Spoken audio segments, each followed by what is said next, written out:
Loomer Unleashed this Thursday because I have to travel to Los Angeles, California for a live video deposition with Bill Maher.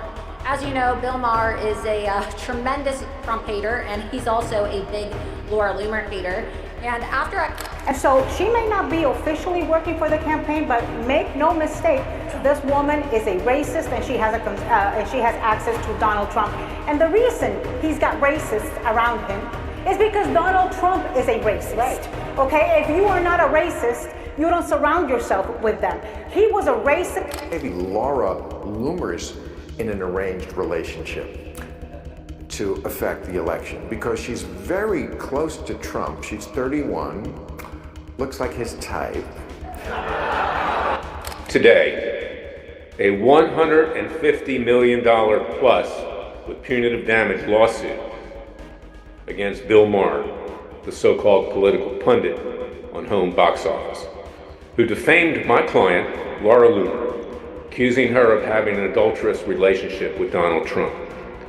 Not just Maher, not just Hollywood HBO, but the lawyers who represent them, Davis, Wright, Tremaine, are anti-Trump haters.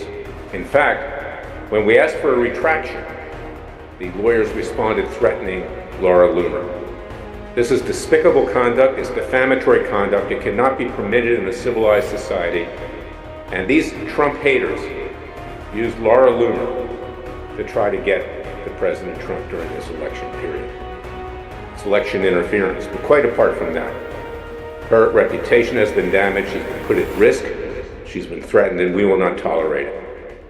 So we filed a lawsuit in Sumter County, Florida, where she ran for public office as a congresswoman. This is an important case. We cannot allow this to continue to happen. And ironically, I have taken on this law firm many times in the past. And this time, we will prevail big time. And we will hold their client, Bill Maher, and their other client, HBO, accountable for a jury of their peers. And we're done. When we're done, they will not be laughing. Thank you for listening to me. Follow this case at larryklayman.com. It's very important. We cannot allow the fake news media to destroy people for political purposes. One single mistake has now plunged Bill Maher into a spiraling legal and reputational disaster that could shake up the entertainment and political commentary world for months to come. The controversy began when conservative activist and political firebrand Laura Loomer filed an explosive $150 million defamation lawsuit against Maher, alleging that he made inflammatory and false remarks implying she was involved in an arranged romantic relationship with former President Donald Trump. According to her legal filing, these claims not only smeared her character but also put her in the crosshairs of public ridicule and political backlash. The lawsuit accuses Maher of deliberately using his platform to spread disinformation under the guise of satire, crossing the line from comedic commentary into potentially career-damaging defamation. While Maher has not yet issued an official public response, insiders are claiming that he privately attempted damage control, allegedly offering a personal apology to Trump during a discreet dinner meeting, though the nature of that conversation remains under wraps. Despite whispers of behind-the-scenes reconciliation, Loomer remains undeterred and is pushing forward with full force, signaling she intends to make an example out of Maher. Her legal team is reportedly preparing a robust case, including video, evidence, and social media analytics to demonstrate the magnitude of the damage to her reputation.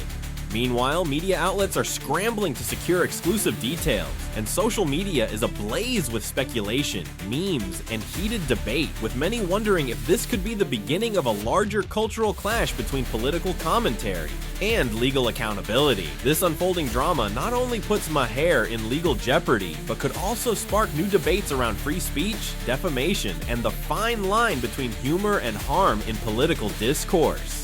As the case develops, it threatens to drag more high-profile names into the spotlight, potentially impacting alliances across political and media spheres. All eyes are now on the courtroom and the digital stage, as both sides prepare for a high-stakes battle that's just beginning to heat up.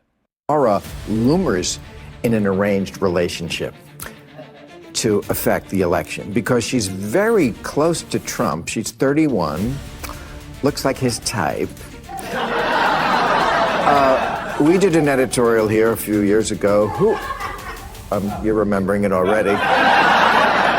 It was basically, who's Trump fucking? Because I said, you know, it's not nobody. He's been a dog for too long, and it's not Melania. I think we may have our answer this week. I think it might be Laura Loomer. I'm just saying.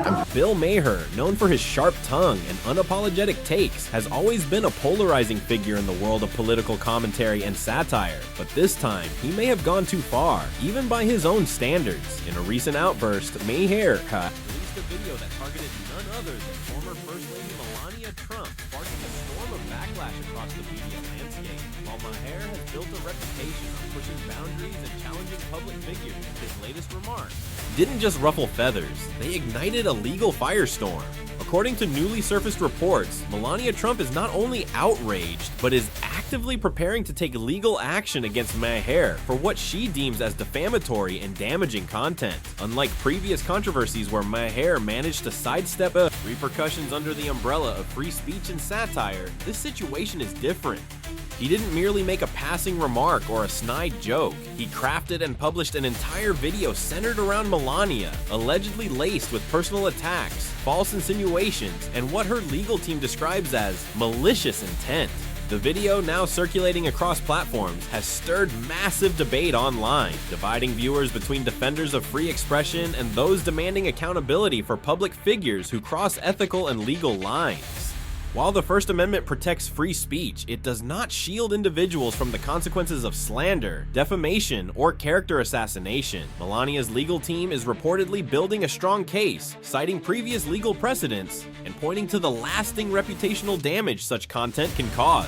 What's more, insiders claim this move could set a significant precedent for how far comedians and commentators can go before satire turns into litigation. Behind the scenes, the Trump legal camp is said to be coordinating a broader strategy that not only aims to hold Maher accountable, but also to send a message to other public figures who believe they can mock or demean others without recourse.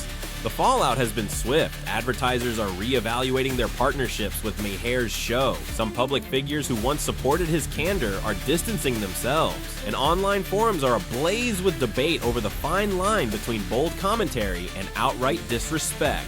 This incident is more than just a celebrity feud. It's rapidly becoming a cultural flashpoint that questions where society should draw the line on public discourse, and whether well-known personalities like Maher can continue to speak unfiltered, without legal and professional consequences. One thing's for sure, the days ahead will be tense as this legal drama unfolds, and Maher might soon learn that even the loudest voices are not immune from accountability. Because she said, Laura Loomer said, Taylor Swift, she believes, is in an arranged relationship with Travis Kelce to influence the 2024 election. I think maybe Laura Loomer's in an arranged relationship to affect the election because she's very close to Trump. She's 31, looks like his type. We did an editorial here a few years ago. You're remembering it already. It was basically, who's Trump fucking? Because I said, you know, it's not nobody. He's been a dog for too long, and it's not Melania. I think we may have our answer this week. I think it might be Laura Loomer. I'm just saying. That's completely the wrong perspective. Sitting cross-legged on a studio floor without any real influence and carrying some of the lowest viewership ratings in recent history, Bill Maher is hardly in a position to throw politically charged jabs with any credibility. It's a tired routine at this point, an entertainer masquerading as a political thought leader, hoping to stay relevant by attacking those actually making impactful decisions. While Maher clings to outdated punchlines and smug sarcasm, President Trump continues to surround himself with a team of sharp, strategic minds who bring real-world experience and pragmatic thinking to the table. These are people who understand not just the mechanics of politics, but also the pulse of the American public and the urgency of action in moments of national significance. After connecting with Laura Loomer, a political firebrand with a track record of shaking up complacent systems, Trump didn't hesitate. he immediately took decisive action and fired 3 state officials who were allegedly obstructing progress or misaligned with the mission of restoring integrity and efficiency. That kind of swift, unapologetic action is what separates showmen from statesmen. Leadership isn't about sitting on a talk show couch critiquing policy decisions in hindsight. It's about making bold, sometimes controversial calls in real time, with the nation's best interests in mind. This latest move also sends a clear message. Trump's second act isn't about playing it safe or trying to appease the establishment. It's about accountability, results, and reminding Americans that real change doesn't come from passive discussions. It comes from leaders who are willing to get their hands dirty and clean house when necessary. Whether you agree with all his decisions or not, one thing is clear: he's not waiting for permission to lead. He's already doing it. South when the ship is sinking is because the person like Trump, the nut at the center of it, starts surrounding himself with, I mean, he normally surrounds himself with pretty crazy people, but this Laura Loomer, I don't know if you know anything about her, but I mean, this is, yeah, I mean, I want to go through the list of conspiracy theorists, but we thought this would be a good week to get the audience to know her a little better. She's the new groupie in Trump's circle. That's my opinion. So we do. This woman, Laura Loomer, is she's traveling on the campaign plane. I've been on campaign planes. They don't just pluck any stranger off the street and put them on a campaign plane. Yes. They pick people. The people who travel with the principal are people who have access, are people who have influence, are people who are part of the inner circle, are people who spend time and talk to them, are people who they want on that plane. And so she may not be officially working for the campaign, but make no mistake, this woman is a racist, and she has access to Donald Trump. And the reason he's got racists around him is because Donald Trump is a racist. Right. Okay, if you are not a racist, you don't surround yourself with them. He was a racist when he discriminated against African Americans in the 70s in his buildings in New York. He was a racist when he took out a full-page ad against the Central Park 5, now exonerated 5. He was a racist when he called Mexicans rapists and criminals. In the latest escalation of political discourse, former FBI Special Agent Nicole Parker has become a central voice advocating for a return to justice, accountability, and integrity within federal law enforcement. As she detailed in a powerful interview, the FBI under new leadership, Director Kash Patel and Attorney General Pam Bondi, is actively working to dismantle violent networks operating behind the scenes. This includes identifying not only the individuals committing acts of violence, but also uncovering those financing and orchestrating such events. Parker emphasized that the FBI is following the money trail, relying on bank records and financial flows that don't lie, with the goal of exposing the higher-level operatives, not just the foot soldiers. This shift in strategy comes as a response to the growing sense of impunity seen in past years, especially among repeat offenders who faced little to no consequences for similar actions during earlier waves of unrest. Now, with task forces mobilized and investigations underway, a clear message is being sent. Accountability will be enforced at every level, and organized political violence will no longer be tolerated. Simultaneously, Attorney General Pam Bondi's announcement of seeking the death penalty for Luigi Mangione, who allegedly carried out the cold-blooded premeditated assassination of Brian Thompson, a father of 2, has sent shockwaves through the legal and political communities. The fact that this would mark the first federal execution in Manhattan in over 70 years underscores the gravity of this decision. Bondi's bold move comes in sharp contrast to the Biden administration's stance, especially after President Joe Biden commuted the death sentences of 37 convicted killers, a decision that many saw as a betrayal to victims' families. Parker praised Bondi for standing firm in the face of such violence, calling the decision not only a pursuit of justice, but a critical deterrent to potential future offenders. She stated that if people believe they can literally get away with murder, the cycle of violence continues. But with this move, the cycle may finally begin to break. However, Parker's concerns don't end there. She is also testifying before the House Judiciary Subcommittee to expose what she describes as severe mismanagement, politicization, and waste within the FBI during the Biden era. Drawing from personal experience, she explained how the Bureau has deviated from its mission, turning into a socially and politically weaponized agency. Parker cited numerous examples, such as the heavy use of SWAT teams against nonviolent January 6th misdemeanants, while at the same time failing to provide basic honors and funeral funding for agents like her dear friend Laura Schwarzenberger.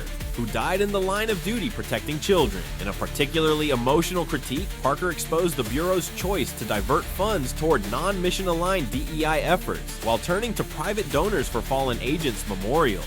A decision she finds absolutely disgraceful and indicative of misplaced priorities.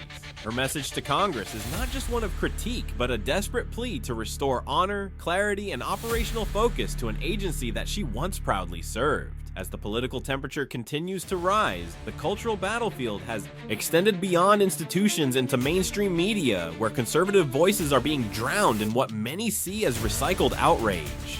Parker's segment closed with a scathing commentary on how predictable and inflammatory the media has become, particularly targeting programs like The View, where discussions often devolve into ad hominem attacks, especially when the name Trump is mentioned. She noted the absurdity of calling someone racist simply for their proximity to Trump, revealing how overused and weaponized such labels have become. For many conservatives, this predictable hysteria has reached a tipping point. The public is growing weary of the same circular narratives, the double standards, and the relentless efforts to demonize political opponents without evidence or reason. In the end, as Parker and others are making clear, the time has come to demand accountability, not only in our justice system, but also in our political discourse. America deserves more than theatrics. It deserves truth, justice, and leaders willing to fight for both, no matter how loud the outrage becomes.